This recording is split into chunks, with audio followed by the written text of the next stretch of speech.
Yesu nashimye. Inyuma y'imyaka 2 bamwe basaza we baza kumurondera baza muhira ababwira ati nararonse abavyeyi ati sinzosubira kugaruka iwanyu, sinzosubira kuwakandagiza ikirenge. Njanda mujakara ntayo majambo ntuyashishikare. Yesu ashimwe. Kuko nagomba ko agenda ashingira intaha biwabo babone mu myaka 2 ko akiriho. Yesu nashimwe. Kandi baboneka ko yaronse n'utwaje. Erega gushingira intahe Yesu ni mu nzira nyinshi. Yesu nashimwe.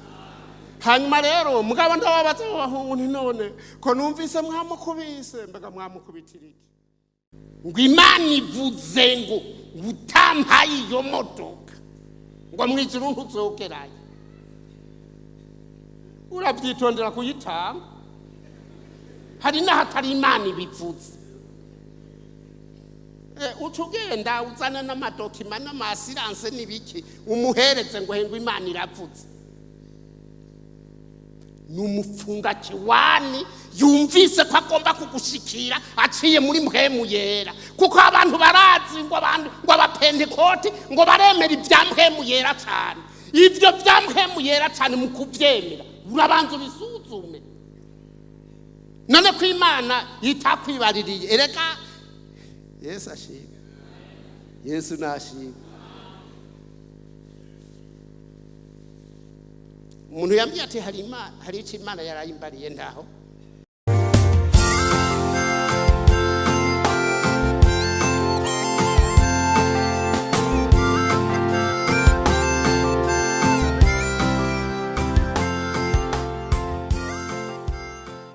Ya Kristo Yesu. Ndaramukije n'abariya bari hanze, ndabaramukije gose mu izina rya Yesu. Nabariya bari munsi y'umwembe. Yesu nashimwe. Jewe mva i Bugarama ariko bw'imuramvya. Kuko hariho ubundi Bugarama numvise bwaha Imbo mu Rumonge. Je rero mvi muramvya kandi abanyabugarama barantumanye intasho ni muzakire. None ni bibi kuvuga intasho. Numvise muzakiriye buhoro buhoro.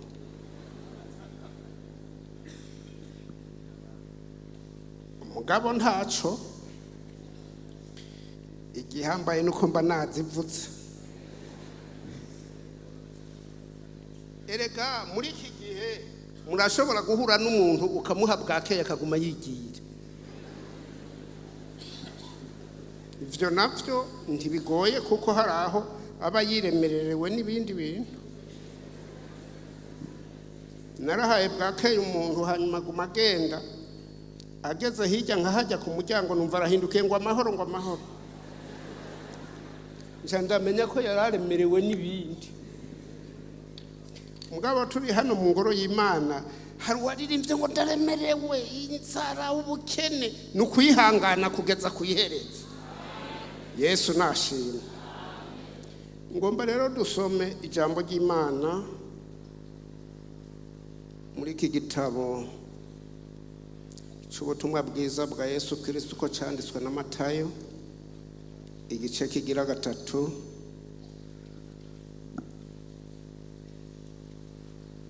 Some umurongo wa 1 n'uwa 2 tuce dusoma kuri murongo ugira 5.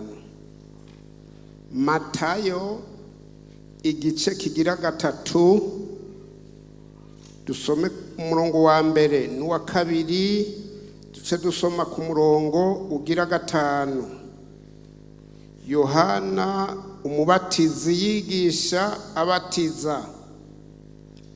Muri iyo misi haza Yohana umubatizi yigishiriza mu bugaragwa bw'Iyudaya ati mwihane kuko ubwami bwo mu ijuru buri hafi. maze ab'i Yerusalemu n'ab'i Yudaya bose n'igihugu giherereye kuri Yorodani cyose bava iwabo baza kuri we, babatizwa nawe mu ruzi Yorodani, batuye ibyaha byabo. Yesu nashimwe. Nza kuvuga ku by'ubwami bwo mu ijuru. Dusomye ngo muri iyo minsi bumva umuntu ariko arasemerera avuga ati mwihane kuko ubwami bwo mu ijuru buri hafi.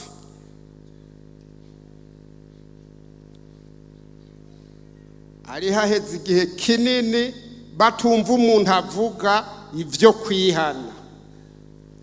Bumva rero aradutse arasemerera avuga ko abantu bakwiriye kwihana kuko ubwami bwo mu ijuru buri hafi. Hanyuma ngo ab'i Yerusalemu n'igihugu giherereye ku ruzi Yorodani baca baraza barihana baratura ibyaha byabo. Yesu nashimwe.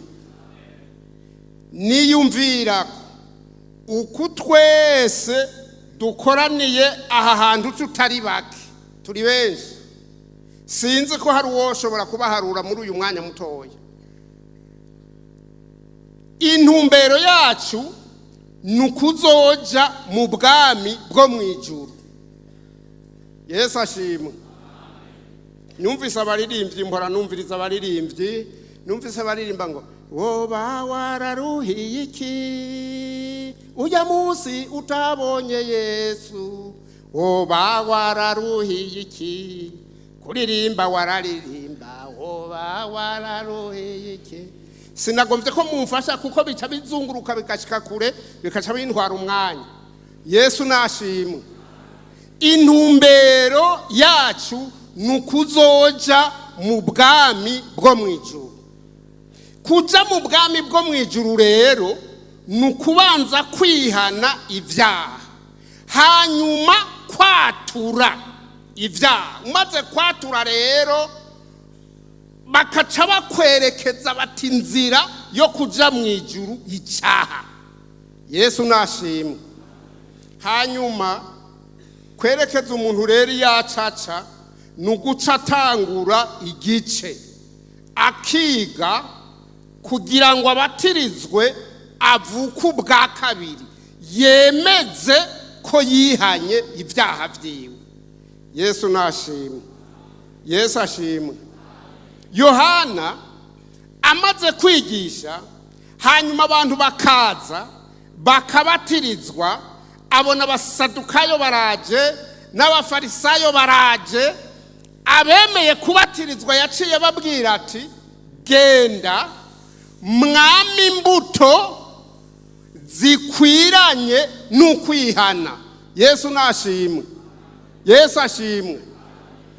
Iyo umuntu amaze kwakira rero Kristo Yesu nk'umwami n'umukiza wiwe, ijambo ry'Imana rivuga ngo acahinduka icaremwe gisha. Kandi Yohana yavuze ngo abamwakiriye bose yaciye abaha ububasha bwo guhinduka, gucika abana b'Imana. Yesu nashimwe. Acavuga mu vyete yanditse ngo umwana w'Imana ntashobora gukora ibyaha kubera ko imbuto y'Imana iguma muri we. Niko Yohana yavuze. Yesu ashimwe.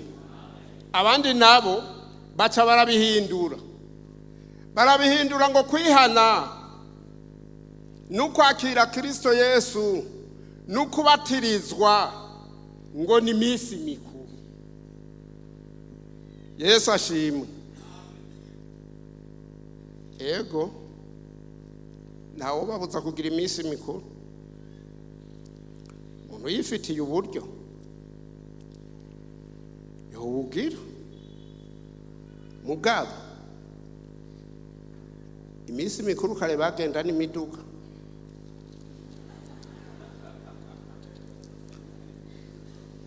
ubu naho bazogenda n'amaguru. Undi muntu yambwiye nti rero ntimuze muceregwe kugira ngo dukoreshe imyanya neza. Aca arambwira ati kuva mbayeho sindaba umuntu aciye muri rompo y'Ibugarama ari ku maguru n'urushunge ku mutwe. Nja ndamubwira nti wepfa kurorera gusa, rorera iminsi mikeya itari myinshi uzobibona. Yesu nashimwe. Paulo nawe yandikiye Abaroma ariko arababwira ku by'ubwami bw'Imana. Mu gice ca 14 c'igitabo yandikiye Abaroma ku murongo wa 17 yavuze ngo kuko ubwami bw'Imana atari ukurya n'ukunywa, ariko nukugororoka n'amahoro n'umunezero byo muri mpwemu yera. Yesu nashimwe. Ubwami bw'Imana naho abantu baza barahindagura uko biyumvira ntaco bitwaye, mugabo iki jambo ry'Imana rivuga ko ubwami bw'Imana sukurya n'ukunywa, nukugororoka n'amahoro n'umunezero byo muri mpwemu yera. Si ibyo mwisi, ni byo muri mpwemu yera. Yesu ashimwe. Uwo nyumva nabi yoca avuga ngo nabujije abantu kurya n'ukunywa. Nezerwa, ariko tandukanya umunezero uvuye ku biribwa no ku binyobwa n'umunezero wa mpwemu yera, kuko biratandukanye ni bibiri. Yesu nashimwe. Ndabaha akarorero. Soma mu gitabo ca Matayo, Matayo 5.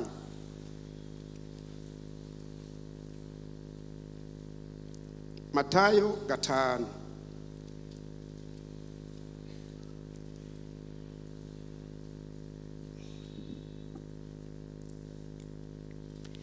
Tusome hajya ku murongo wa 10. Handitse ngo hahirwa abahamwa bahorwa ukugororoka, kuko ubwami bwo mu ijuru ari ubwabo. Namwe muzoba muhiriwe aho bazobatuka bakabahama bakabarementaniriza ibibi byose babampoye.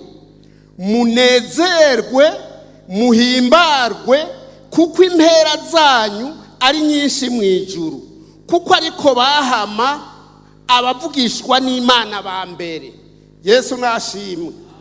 None mwumva kwa kwakira ijambo ry'Imana, kwa kwinjira muri uyu murongo wo kugororoka, mwumva ari umunezero uzanywa n'ibyo kurya, uzanywa n'ibyo kunywa.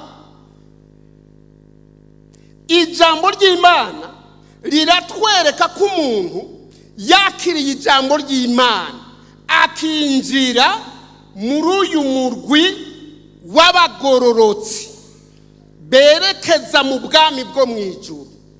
Ijambo ry'Imana rivuga ko ashobora guhamwa, ashobora no gutukwa, ashobora no kugirirwa nabi, hanyuma rikaca rivuga ngo nanezerwe ahimbarwe, kuko aho niho azoba afise impera mu bwami bwo mu ijuru.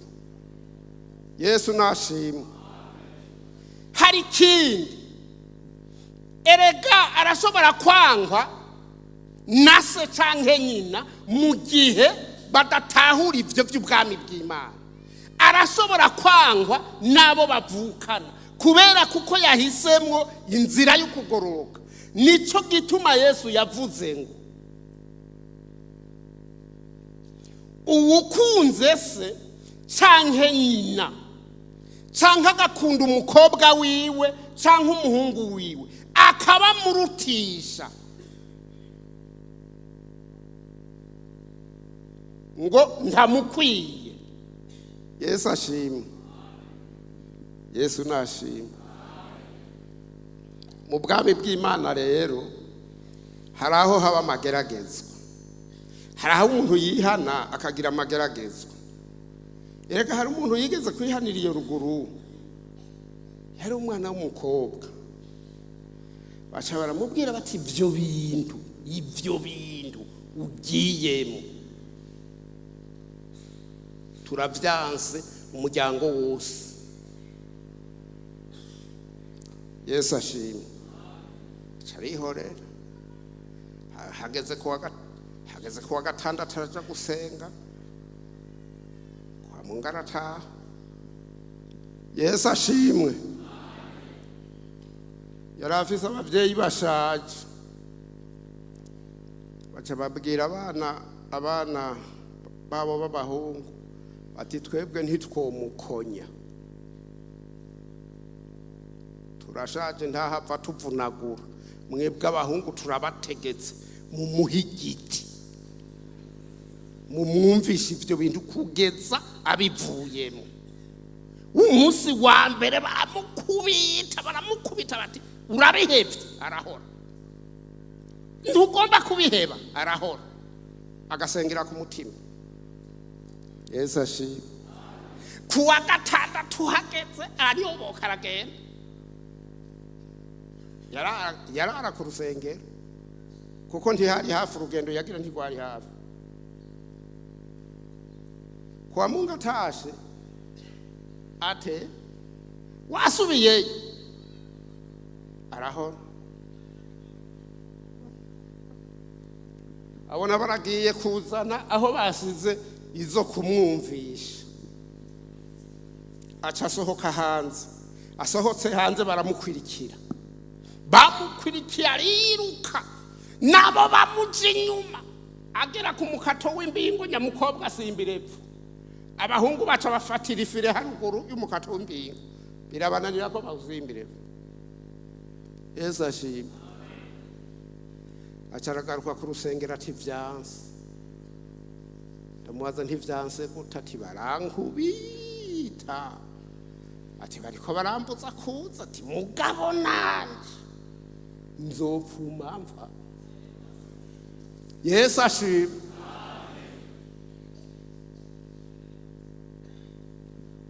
Ndamubwira nti subira usenge hanyuma utahe, ngira ngo barahevye, ngira bazogira ikigongo. Yesu ashimwe. Mugabe ivyo rero vyari kera, ubu ntivyoshika namba vyotsa bizana n'iyindi nzira, ariko ubu ntivyogenda bene uko. Yesu nashimwe. Nagomba kuvuga ko bishoboka ko umuntu yihana akakira Kristo Yesu, mugabo agacaca mu magorwa, mu ruhamo, kandi ko abatomuteye ayo magorwa kuko abo bamugirira ibyo nabo vyavukana. Yesu ashimwe. Ikindi gihe biteguye kumukubita, ariruka acaraza, ko ntiyagiye ku rusengero acaza muhira iwacu. Yesu ashimwe. Hanyuma ndamubaza ashitse mwijoro ntibyagenze gute? Ati oya, ndataye, ndahevye ndataye. Murampa indaro canke ntimuyime? Yesu ashimwe. Mbega wumva twari kumuha indaro canke twari kureka? Ndamuha indaro, ndamubwira nti ubaye umwe mu bana banje, ivyo bazorya nivyo uzorya, nibararusa uzoburara, uzoba ubibona. Yesu nashimwe. Inyuma y'imyaka 2 bamwe basaza we baza kumurondera, baza muhira, ababwira ati nararonse abavyeyi, ati sinzosubira kugaruka iwanyu sinzosubira kuwakandagiza ikirenge. nje ndamujya kara ntayo majambo ntuyashishikare. Yesu ashimwe. Kuko nagomba ko agenda ashingira intahabi wabo babone mu myaka 2 ko akiriho. Yesu nashimwe. Kandi baboneka ko yaronse n'utwaje. Reka gushingira intahe Yesu ni mu nzira nyinshi. Yesu nashimwe. Hanyuma rero mugabo ndababaza abahungu nti none ko numvise mwamukubise, mbega mwamukubitiriki? Bati bavyeyi bari batubwiye ko tumuhana akabivamo, none nico mumuronderera. Batoya batu bamukumbuye ne baracamukumbuye kuko sindamubaha imyaka 2 yose sindamubaha. Ati ntituzosubira. Ntimuzosubira. Genda mubwira abavyeyi uti yamutwimye. Yesu ashimwe. Uti kubera iki inkoni twamukubise. Yesu nashimwe. Yesu ashimwe. Baca baragenda mu nyuma baragaruka bazana inkuru y'abavyeyi bari bashaje ngo bavuze bati ntituzosubira. Njanda babwira nti sibo bamukubita nimwe mwamukubita. Nimubanze muvuge namwe ko mutazosubira. Yesu nashimwe. Yesu ashimwe. Hanyuma rero turavugana ndamubwira nti genda. Niba kuraba igitsure gusa ucugaruka. Kandi ndamubwira yumva zugukubita gusa ukabona bakuravye ijisho ribi. Kuko ijisho rikuraba neza. Niri kuraba nabi uraribona. Yesu nashimwe. Baca baramufata neza. Mu nyuma nyabahungu barakiza. Muranda baraba arabavuga butumwa n'abavuga butumwa bamwe bamwe. Yesu nashimwe. Ndababonye ncavuga ntivyo ni vyamwa vya wa mukobwa. Yesu nashimwe. Erega Imana yabariye Ezekiel genda ubabwiye bo vyumva batovyumva bazomenya ko hagati yabo habaye uwavugishwa n'Imana. Yesu nashimwe.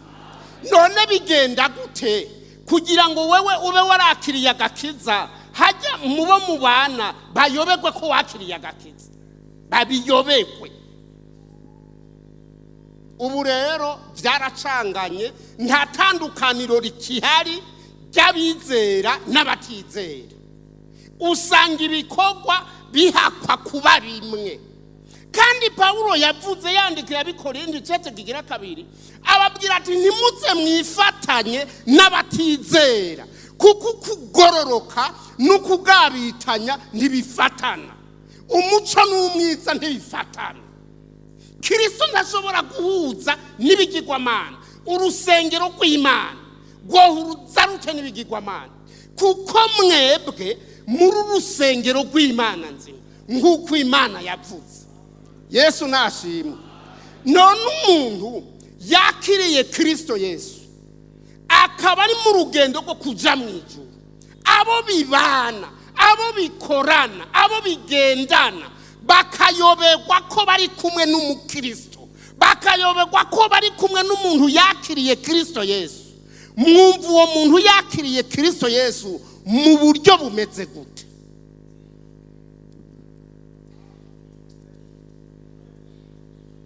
Yesu nashimwe. Hano rero muri iki gice cya 5 yavuze ngo abahirwe nabemera guhamwa bahowe ukugororoka, bakemera gutukwa bahowe ukugororoka. Abo ngo ubwami bwo mu ijuru n'ubwabo. Yesu nashimwe. Ku murongo wa 20 yavuze ngo ariko ndababwira yuko kugororoka kwanyu ni kutaruta uko abanyabwenge b'ibyanditswe n'uko abafarisayo mutazoruha mwinjira mu bwami bwo mu ijuru.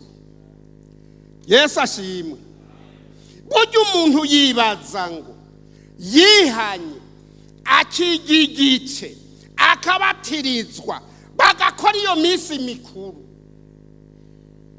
ngo arahejeje. Yesu nashimwe. Kandi yemwe reka ntimugire ngo ndiko ndababuza iminsi mikuru. Mugabo hari iminsi mikuru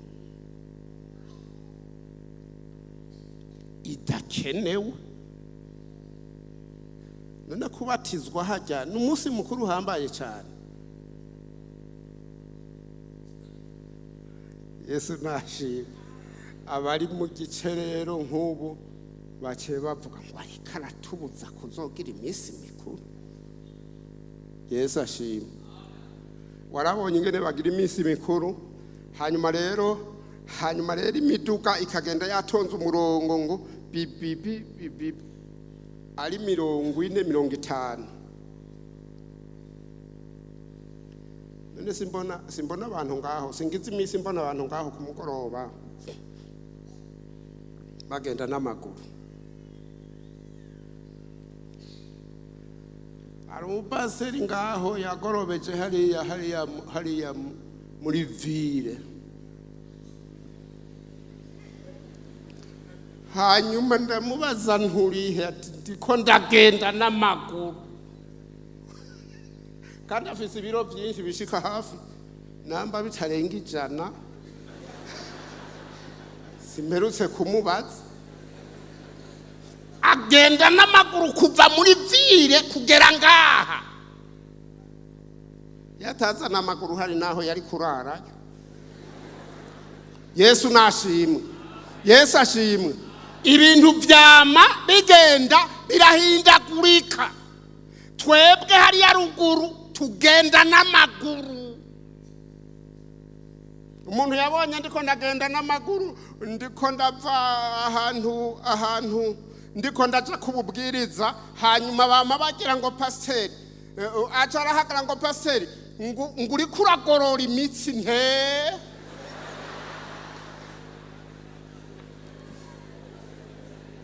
Ncanguma ngenda kuko yantanguje ko ndiko ndagorora imitsi, sinariko ca ndamubwira nti nyunguruzu ngeze hariya ndiko ndagorora imitsi. Ncanguma ngenda mugabo nari nabuze ikinyunguruza. Kandi ntiyarahagaze ngo anyunguruze, yarahagaze ngo ariko ngo arabe ko ndiko ndagorora imitsi. Ndiko ndagorora imitsi nyene. Yesu nashimwe. Hari umuntu aziyumvira ngo urubanza rwiwe ngo ruzomera nk'uko urwanaka rwabaye, kandi urwanaka bisi yari ikiri amahera 250. Ubu naho bisi ni 1000. Naho nyene uhakuyironse. Yesu nashimwe. Ibintu ntibisa. Ubwami bw'umwijuru rero nukugororoka n'umunezero n'amahoro byo muri mpwemu yera. Kuko ibyo muri mpwemu yera uragomba ukababazwa, ukihangana, ukarorera cyagihe. Yesu nashimwe. Ukarorera igihe yafa. Erega abaririmba batababona baza barakwereka bati igihe. Yesu ashimwe. Ibintu byose bigenda ku gihe.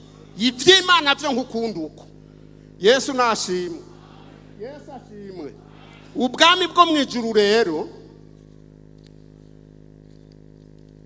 uko yavuze ko ari ukugororoka. Kandi ukugororoka kutari nk'uko abanyabwenge bibyanditswe. Bamwe bavuga ngo ibyo bavuga ngo ndabizi. None ko abizi arabikora.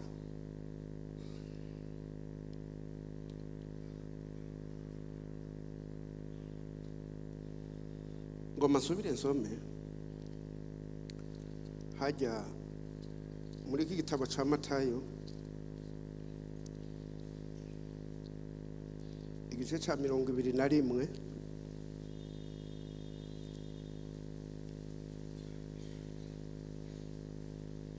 dusome hajya ku murongo wa 43.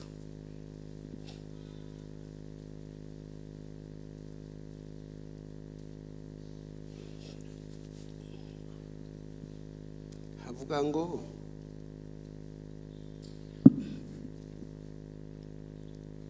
Matayo 21:43 havuga ngo nicyo gitumye mbabwira yuko ubwami bw'Imana muzobwagwa bugahabwa ihanga ryama imbuto zabo. Yesu nashimwe. Yesu ashimwe.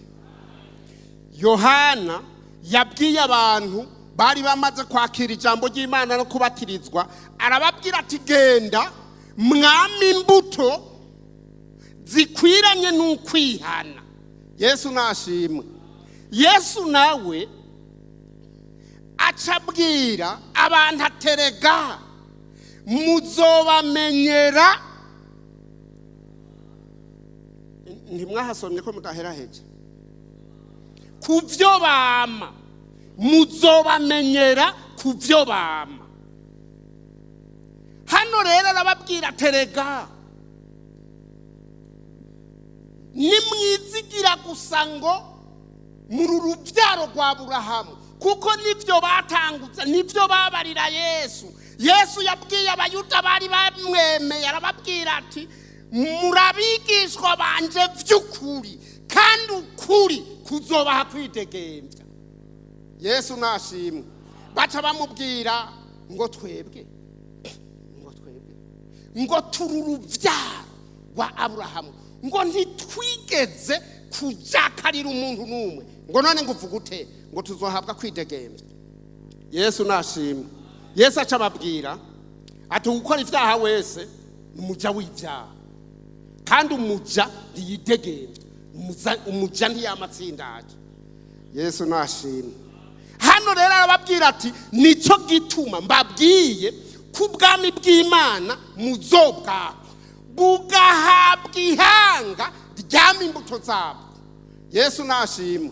Nico gituma nama niyumvira ku by'ubwami bw'Imana. Abantu bazoja mu bwami bw'Imana bategerezwa kuba bameze gute? N'abantu bama imbuto z'ubwo bwami, abavuga ngo bazoja mu ijuru kwa neema ya Mungu. Jewe haraho tutajana ubuntu sibwo bwadushikanye ngaha.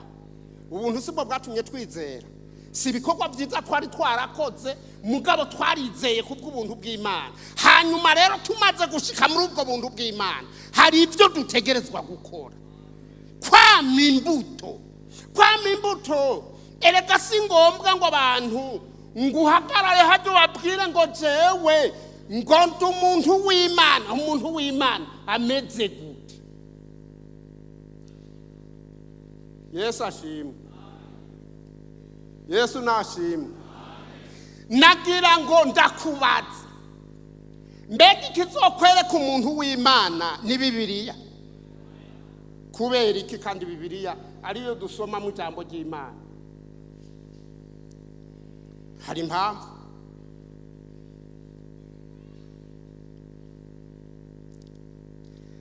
Abasuma kugira ngo bashikire abakristo babibe aza afise Bibiliya, akamuramutsa ati Yesu ashimwe, kuko tubivuga bavyumva.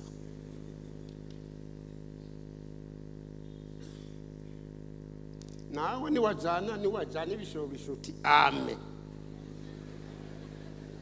Niko twahora turamukanya hari ya ruguru mu myaka ya 1981 na 2, kandi niyo myaka twagiriyemwe amagorwa menshi mu by'ukwizera, mugabo turabandanya.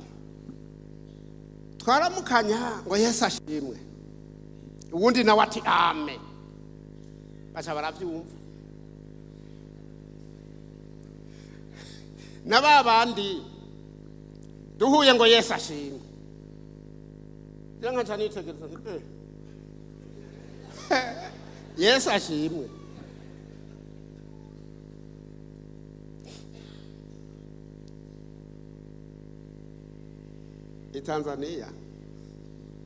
Itanzania narabaye imyaka 11. Igihe twahunguka bavuga bati mwese ibintu shira ngaha dutegerezwa gusaka kira kintu ico ari cyo cyose n'impuzu z'abana bagakura mu isakoshi bagakunkumura. Wewe urabona ukunkumura umushwaro impuzu bagakunkumura. Yesu ashimwe. Hanyuma bashikira kuri jewe ngugurura iyo sakoshi ndugurura harimwo Bibiliya iyi nyene nari ndayifise n'indirimbo. Babonye Bibiliya n'indirimbo ngugara. Yesu ashimwe. Batugurura iyo nayo harimwo Bibiliya y'igiswahili n'indirimbo y'igiswahili ndugurura basanga yo Bibiliya n'indirimbo ngukora iki? Njanda babwira nti jewe mimi ni mchungaji wa dhehebu lipi? Pentecost ngugara. Yesu ashimwe. Ngo twereke ngo ibintu byawe ngo aho bigera ndabereka nagasonga bukari zarimwe ndabereka iyo bigera baca bahera hirya. Burya rero kera ngo babonye isakoshi irimwo Bibiliya n'ibindi bitabo bivuga ivy'Imana uwo muntu ngo ntibamusaka naho haba hari mu yindi misaka. Hanyuma rero abasuma baca barabibona baca baragenda barazigura n'indirimbo barazigura baza barashiramo agashiramo ibintu vyiwe vy'inabi akacagereka ko Bibiliya hejuru bakaca bamureka akarengana.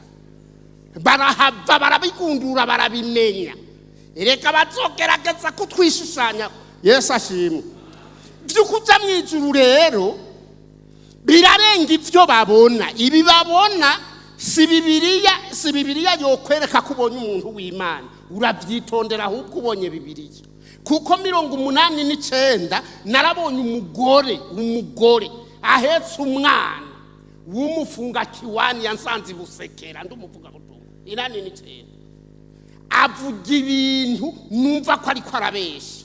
Yari afise Bibiliya oya nakwisezerano rishasha none rishasha siryo Bibiliya ryari iryo. Hanyuma rero ibintu ariko aravuga numva ni binyoma ndamubwira ntiyupfa umusaba injya ntaziko cyangwa ugasaba ko ndagufasha namba uri ku rugendo none amahera erega nta 2,000 twari bwatange kuva ibusekero uza ngaha cyari 1,000 cyangwa 500 umanuke Bujumbura ubonaho ni 25,000 25 cyangwa 30. Ibintu vyama bigenda birahindagurika. Yesu ashimwe. Ndamubona ari umupfunga kiwani umubeshe umunyabinyoma. Reka ngo nze ngaha turi ngaha mu Buyenzi yari yambwiye ngo apfa ngo kumudubuko ngo uzobaze ngo pasteur ngo ngenda ngenzwa Zakariya ngo aranze. Yesu ashimwe. Njitse ngaha ndi turiko turabivugana turi hajya ati uwo yaraciye ku mudubuko numva ngo yaraciye mu Cibitoke numva ngo yaraciye aha haruguru mu Rwizingwa numva yaraciye no muri ivyo bice by'iyo kumagara. Baca bambwira bati se umugore ahetse umwana utubiri twombi ati kandi agenda atafise n'agahuzu ko gufuka umwana si uyo ntinuyo. none umukenyezi yamuhaye impuzu yo gufuka umwana ati ntusubire kugenda udafutse uyo mwana, amuha impuzu y'umutama nawe wo gufuka umwana. Abamubonye ariko araduga ajibugarama n'amaguru ntibabonye atayafise, yaciye ayishyira mu kantu yari afise arayinyegeza kugira ngo umuntu amubonye ahetse umwana agira ikigongwe basi apfuma afashe umwana. Yesu nashimwe, Yesu ashimwe. Ababwira ati ubwami bw'Imana buzohabwa ihanga ryama imbuto zabwo. Yesu nashimwe. Abandi biyumvira ngo umuntu abatijwe gusa ngo biraheze. Oya, ntibiba biheze, hariho ibindi bikorwa byo gukora. Yesu ashimwe ko wagiriwe ubuntu ukihana ukuze ugatandukanya ikibi n'icyiza ukamenya ibyo wavuyemo nukore. Abigishwa ba Yesu babonye ikindi gihe ababyeyi bazanye abana ngwigizayo abo bana barabakankamira. Kristo Yesu acababwira ati nimureke abana bato ntimubabuze kuzaho ndi kuko ubwami bwo mwijuru ari ubw'abameze batyo. Yesu nashimwe. Acababwira ati ndababwira ukuri namwebwe nimutirimbura. Kwirimbura niki? Kwirimbura nukwiyumviriza neza ukabyiyumvira neza. Ababwira ngo nimutirimbura ngo muhinduke nk'abana bato ubwami bw'Imana ngo ntimuzoruha mubwinjiramo na gatoya. Yesu nashimwe, Yesu ashimwe. Abantu batabizi baca biyumvira ngo none ubwami bw'Imana ngo umwana muto yataco yakoze ngo subwiwe. None wowe uri nk'umwana mutoya, none wewe wobwinjiramwo nk'umwana mutoya? Urafise wewe uko uzobwinjiramwo ivyamwa imbuto zabwo zaramaze kuboneka. Yesu ashimwe. Matayo igice c'indwi dusome ku murongo wa 20.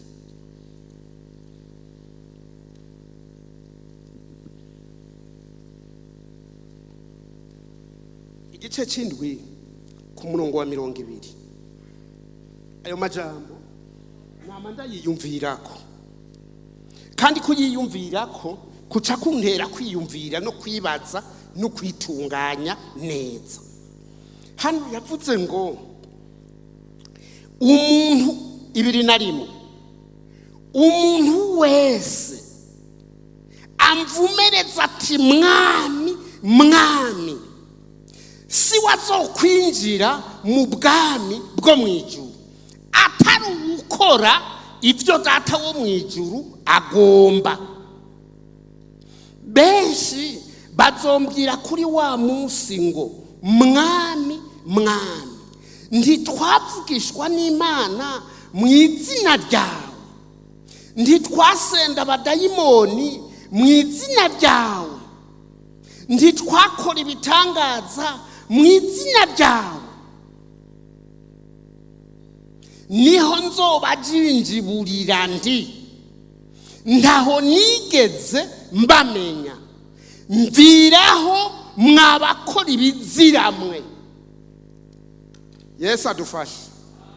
Yesu avuga ngo umuntu wese amvumereza ati mwami mwami mwami mwami si wazokwinjira mu bwami bwo mwijuru. Yesu ashimwe. Kwari kugira ngo ntitwishimire kuririmba gusenga atabindi bikorwa dukora ngo twiyumvire ngo ibyo byonyene bizotwinjiza mu bwami bwo mwijuru, kuko hari ababikora gusa atakindi gikorwa na kimwe bakora. Yesu ashimwe. Gukora yavuze ngo abazokwinjira mu bwami bwo mwijuru n'abakora ibyo data wo mwijuru agomba. Kandi Yesu nawe acavuga ngo uwumva amajambo yanje wese ntayakore asa n'umuntu w'imburabwenge. yubatse inzu yiwe hehe? Murakoze cyane. ariko umunyabwenge ayumva akayakora bigereranywa no kubaka inzu ku rutare. Umuririmbyi yavuze ngo tugende turira tubibira umwami namba tubabazwa n'abazimiye. Umuntu ariko ararira abanezerewe. Yesu ashimwe. Ni ukuvuga ko ibikorwa Yakobo nawe yavuze ngo ntimube abavyumva gusa ko mudaheraheza aho ntimwahabonye. Yesu ashimwe.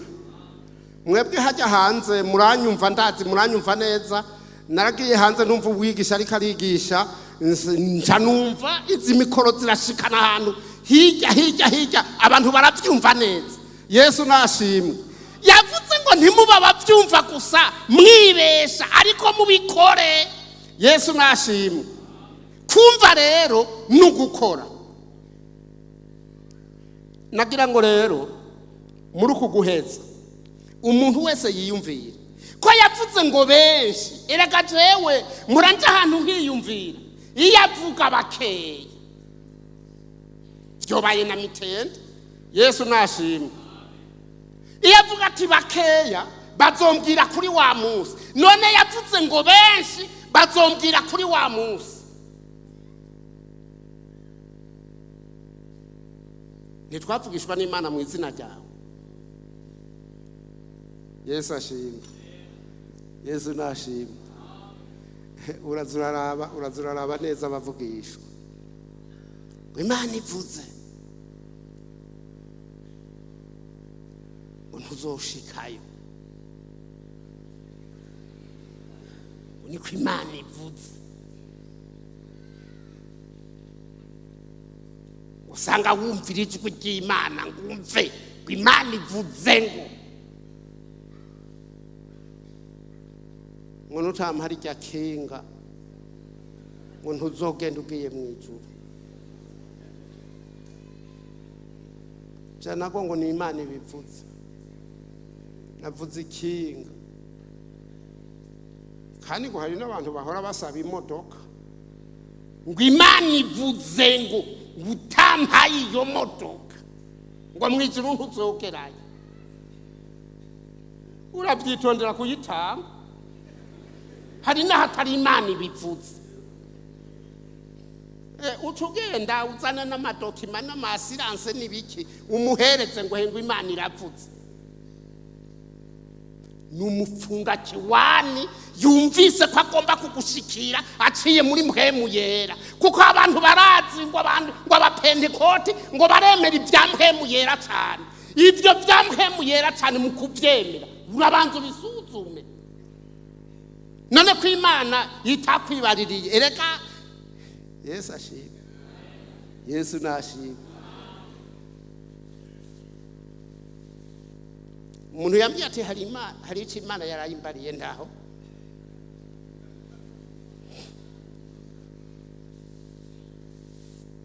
Imana yambariye ko ndaguha ikoti. Kumbi ikoti. Sawa? Genda uyimbe.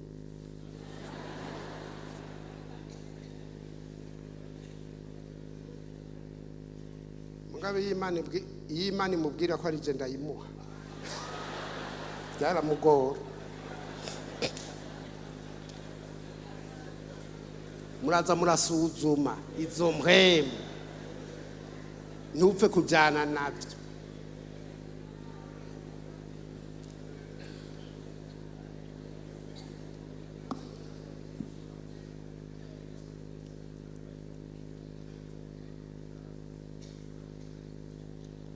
Nagira duheze.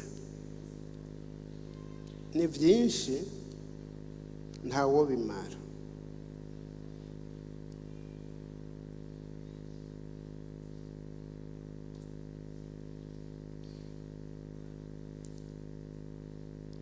Dusome hajya muri iki gice cya 22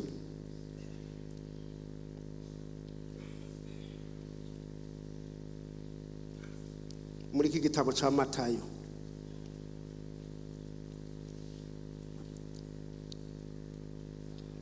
Ubukwe bw'umwana w'umwami.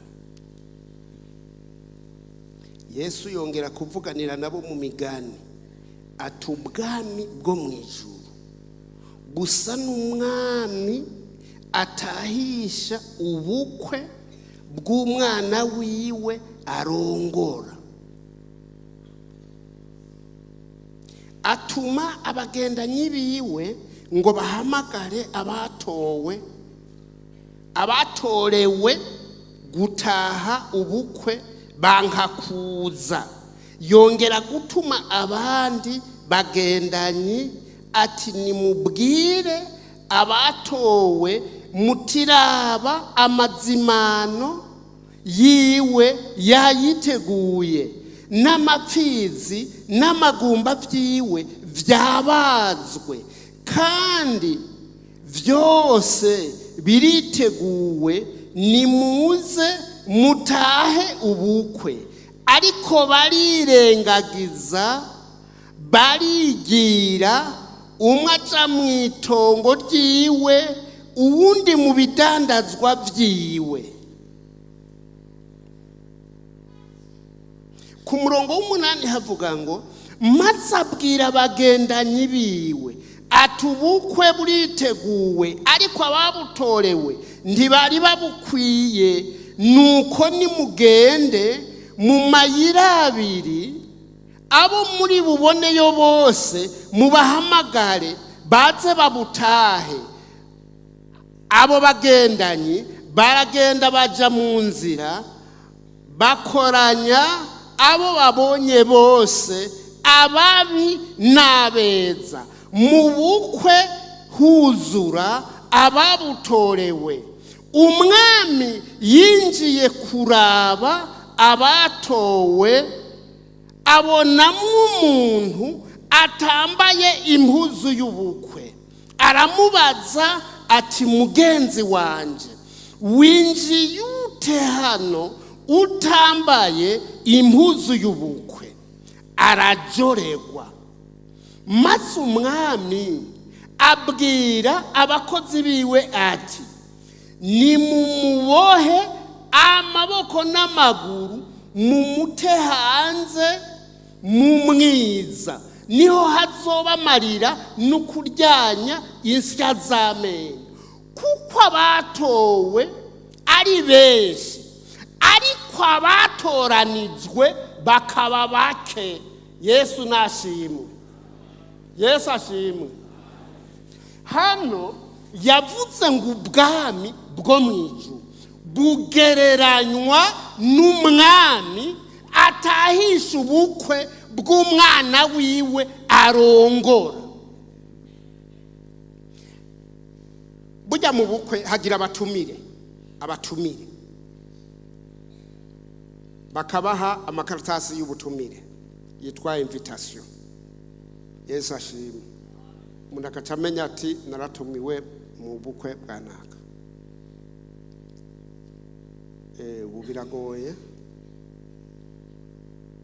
Ubu biragoye. Yesu ashimwe. Mugabo naho bigoye, bizobuza ko imanza ziba, zizoguma ziba. Naho bigoye, zizoreka kuba nkuko zaba kera, ariko zizoguma ziba. Avuga ngo abatumiwe, atuma abantu. Erega kera umuntu yaraza akagutumira, ntibyari nkuba akavuga ati mu kwezi kw'indwi hasusurutse, aho ni mu kwa mbere nzoba mfise urubanza, ndarukumenyesheje, nzogaruka kukubarira. Uraburararika agatoki. Yesu ashimwe. Yahengera mu kwezi kwa gatanu atewe, rwa rubanza ruzoba mu kwezi kw'indwi. Uramuvyibuka? Yesu nashimwe. Yesu ashimwe. Hanyuma rero icyo gihe cy'urubanza ugaca wibuka ko yarugutumiriye, ugaca wibuka ko yakwibukije, hanyuma ugaca ubaza n'iryari, ugaca kubwira umunsi munaka, ugaca ugorora agakoti ukagenda, abandi imishanana. Yesu ashimwe. Hanyuma ugashika muri ubwo bukwe. Hano rero abigishiriza mu migani arababwira ati ubwami bwo mwijuru ni nka kujya k'umuntu w'umwami afise ubukwe bw'umwana wiwe arongora, hanyuma atuma abagendanyi biwe ati genda kwa naka na naka na naka na naka mubahamagare muti bwa bukwe burageze nimunyaruke. Tubona ngo barirengagiza, bamwe baja mu matongo abandi baja mu bidandazwa. Nabajije umuntu maze iminsi ntabona mu rusengero, hari mu minsi yaheze nari ngikorera igiko, niwe ko maze iminsi ntakubona mu rusengero, ni gute wagize ingorane ki, waragwaye canke byagenze gute? Ati ntavyo wari bwamenye, ati nsigaye naraguze inka. Tibujya ku munsi wa Mungu rero mba ndi kwahirira inka. None ubwami bwo mwijuru wabugujije n'inka, ubwo ntiwari kuyahirira kuwa gatandatu ukahira ubwija kuwa gatandatu n'ubwizorya kuwa Mungu, hanyuma ugasubira kuza kuyigaburira usohotse amiga.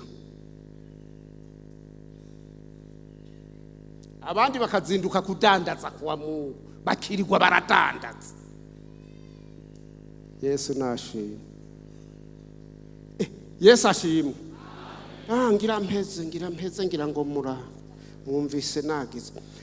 Rero umwe ngo bamwe bavuga bati twagiye mu itongo, abandi bati twagiye mu bidandazwa, baragaruka babagendanye batereka bafatiriwe. Ubu hari kirundi bavuga ngo urantunga ngo nafatiriwe, no gusenga ngo nafatiriwe, urafatiriwe.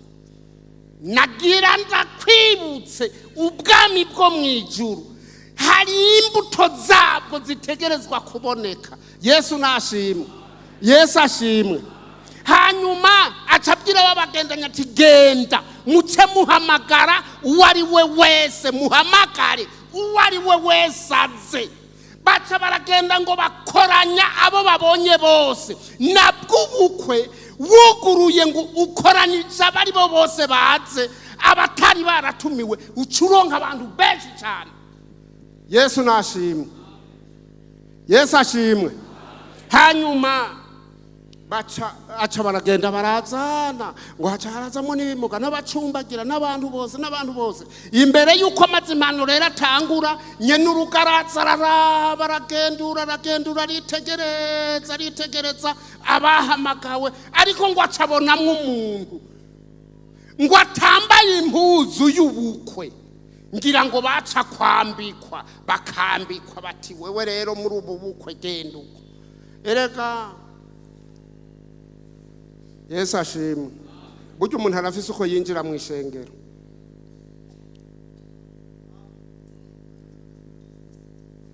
Yavuze ngo uwurira n'ahandi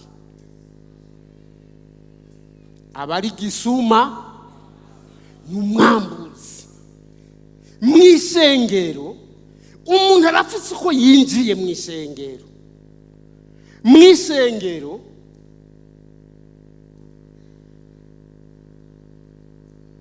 none umuntu arinjira mu ishengero akagumanywa inzoga iboretse. Umuntu arinjira mu ishengero akaguma abesha. Umuntu arinjira mu ishengero akaguma ari umusambanyi, ari mu ishengero ari umukristo. Umuntu arinjira mu ishengero akaguma yiba. Muraraba neza mwegereye ayo matelefone yanyu, barambye bati dutangarize telefone yatakaye mu rusengero twadusikora. Ndatangaza, urumva amatangaza, umuntu yatoye telefone, hanyuma rero wayitoye yari umutamakazi. Agize ati ngiye naronka nanje ico nzohora ntumva. Nza ndavuganiramwo n'abantu. Erega ntibazi yuko muvugana n'umuntu ufise inomero ziwe agira ngo nugupfa kuvugira hanyuma tuyitangaje ntiyarazi no kuyizimya urabona ubu bazishize mu gacerere hanyuma bageze hanze aho umuntu ati nzimiriza je numva kiguma kiza kirankoroka acaramubwira atewe erega bariko barayihamagara ko twitabe kugira ngo twumve ngira nuwo bayitakaje ngo uyitabe ahubwo yizimye Yesu ashimwe nyamuntu acarayizimye yamutamakazi acayihuye umushorera nyamuntu ariko arayikarabisha baca barayifata yahatswe kuyikarabisha kuri nyeneyo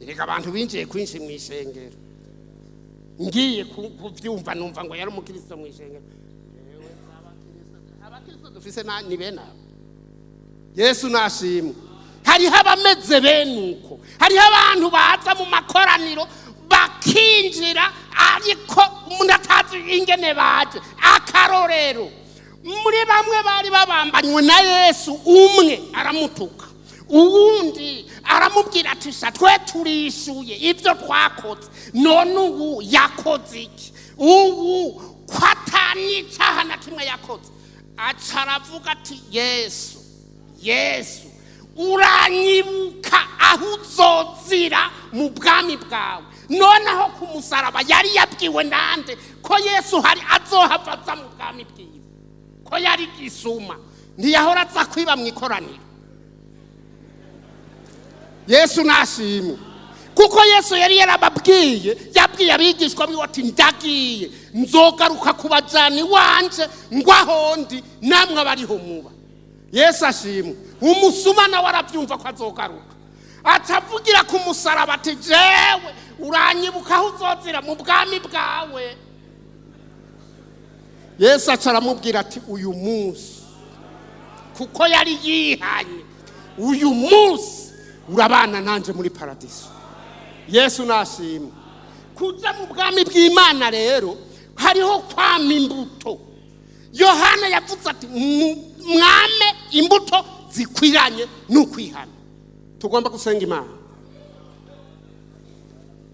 turahaye kazi wumva ko twomusengera agomba kwakira ubwo bwami canke yari yarabwakiriye hari ibintu byamuciriyemwo biramubuza kubandanya muri ubwo bwami tugomba tugusengere naho wowe uri hariya hanze turaguhaye kazi uvyumva ko twogusengera uwumva wese ko twomusengera nashikino tumusengera Imana kugira ngo yakire ubwami hanyuma acagira muri ubwo bwami agumemwo umuntu yumva ko twomusengera naze tumusengera Imana umuntu arabyumva ati jewe bonsengera kuri iki bonsengera kuri iki bonsengera kuri iki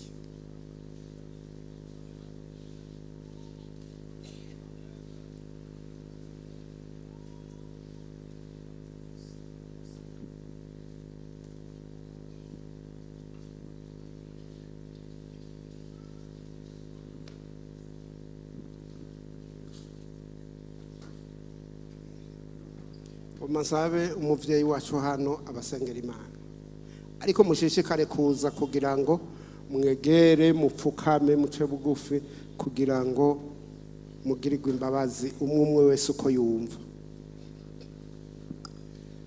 mushishikare mwegere hino abandi mupfukame aho mugeza ariko ntihagire upfukama hanze mwinjire mu rusengero mupfume mupfukama muri koridoro ariko mu rusengero bakoze b'Imana ntihagire umuntu aguma ahagaze kiretse urwaye igikorwa kirabonetse cyo gufasha bene data dufashanye na bene data umuntu wese agira uwafashije turacabaroreye muze bariko baraza nta wundi mwanya mukuru ungana n'uyu umwanya wo kwihana ibyaha yari afise urufatiro rwiza cyane rwo kuvuga ubutumwa bwiza Yohana Umubatizi, kuko yavuga ko abantu bakwiye kwihana kuko ubwami bw'Imana buri hafi. Yesu nawe yavuze ngo ubwami bw'Imana buri muri mwebwe, kuri ba bandi bamaze kwemera ibyaha byabo. Tugira dusenga Imana. Mwami Imana Data wa twese, turagushimiye kuri iki gitondo ciza, turagushimiye kuri iri jwi ryumvikanye mu ngoro y'Imana. Abantu bumvise ijwi rya Yohana Umubatizi, bamusanga hariya mu bugaragwa barihana ibyaha byabo, arababatiza mu ruzi rwa Yorodani. Haleluya, haleluya, haleluya. Hari abandi bumvise ijwi, n'abafarisayo n'abasadukayo bumvise ijwi rya Yohana Umubatizi, ariko baravuga ngo twebwe ntiturinda kwihana kuko turi urubyaro rwa Aburahamu. Haleluya. Arababarira rero ngo bame imbuto zikwiranye no kwihana, bame imbuto zikwiranye no kwihana. Aba bantu kuko babona hari ibyabagoye, hari ibyabananiye, hari ibyabaruhije, hari ibyatumye bongera kwibagira bakava mu nzira igororotse, turabasengera Imana mu izina rya Yesu Kristo. Haleluya. Ubagirire imbabazi. Amaraso ya Yesu Kristo yongere kuboza, amaraso ya Yesu Kristo yongere kubeza mu izina rya Yesu Kristo. Imbabazi z'Imana zongere zimanuke kuri aba bantu mu izina rya Yesu Kristo. Ntibasubire kugenda biraburaniwe biganyira, ariko bongere bumve ko bavutse ubwa kabiri, binjiye neza mu Mana. Haleluya, haleluya, haleluya. Hanyuma ubahe imbuto zikwiranye no kwihana, bagende bashingira intahe ukuri, bagende bashingira intahe ijambo ryawe, bagende bavuga ko bakumenye, bagende bari mu muco mu izina rya Yesu Kristo. Uyu munsi bigaragare ko babonanye nawe. Mana urakoze, uratugiriye umunsi mukuru, kongera kumva kwibutswa iby'ubwami bwawe. Igitumira ikoraniro ryose riraha nuko abantu bagomba kuzokwinjira mu bwami bwawe. Hari bibuza kwinjira mu bwami bw'Imana, nivyo bariko barategura muri iki gitondo. Girira imbabazi abantu bawe, eza abantu bawe mu izina rya Yesu Kristo. Nibigaragare ko aba bantu baje guhura n'Imana. Ongera ugirire imbabazi abantu bawe, ongera ubahezagire, ongera ubemere, ongera ubemere, ongera ubandike mu gitabo cy'ubugingo, ongera ubatere ibyizigiro ku munsi umwe bazobonana nawe mu bwami bwawe. Turagushimiye ibyo ukoze kandi turakwizeye kubahariye, tubasengeye gutyo mu izina rya Yesu Kristo umwami n'umukiza wacu. Amen. Twagomba dusengere abantu bumva bafise imitwaro, barashobora kuba bafise imitwaro y'ingwara cyangwa iyindi mitwaro, bavuga bati tugomba gushikiriza imitwaro yacu tuyishikiriza Imana, nta handi ugutabagwa kwacu kova. Naho mwoba muri hariya hanze wumva ijwi ryose, uyumva ijwi ryose, uhagarare gusa, uhagararane ukwizera, ubigirire ukwizera. Ariko ko Yesu yavuga ati ukwizera kwawe kuri uwo mutwaro wawe ni ukwizera kwawe, kandi yavuze ngo gusenga gufatanije n'ukwizera kuzokiza umuntu arwaye. Turaguhaye icubahiro Mana yo mu ijuru, turasenze muri kino gitondo.